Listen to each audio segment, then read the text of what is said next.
আসসালামু আলাইকুম। আশা করি সবাই ভালো আছেন। অনেকদিন বাদে আপনাদের সাথে আজ শেয়ার করতে আসলাম শামী কাবাবের রেসিপি।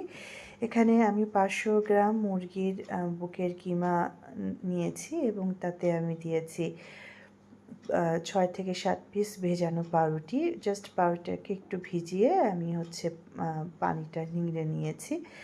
আর পেঁয়াজ, যেহেতু এটা ফ্রোজেন শামী কাবাব হবে, পেঁয়াজটা আমি তেলের মধ্যে হালকা ভেজে নিয়েছি।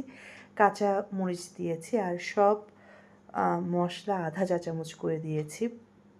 আদা, রসুন, জিরার গুঁড়া, ধনিয়ার গুঁড়া, গরম মসলা, sauce, soya sauce, testing salt, লবণটা পরিমাণ মতো দিয়ে ভালো করে মেরিনেট করে রেখে কাবাবের শেপ দিয়ে আমি এটা ডিপে রেখে দিয়েছি কাবাবগুলো। তারপর ডিপ থেকে বের করে বক্সে আমি রেখে দিয়েছি। বক্স থেকে বের করেই ডিপের মধ্যে কোটিং করে আমি মানে ঠান্ডা কাবাবটা কিন্তু আমি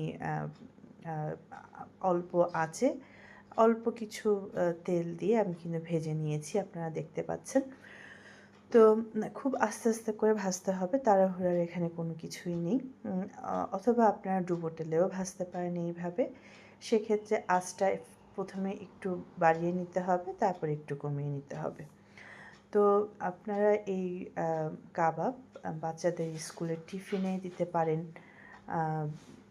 এটা আপনারা বার্গারের ভিতরে মেয়োনেজ দিয়ে সয়া সস দিয়েও আপনারা খেতে পারেন।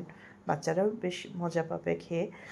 তো এখানে আপনারা পোলাও বা খিচুড়ির সাথেও খেতে পারেন, স্ন্যাক্স হিসাবেও খেতে পারবেন।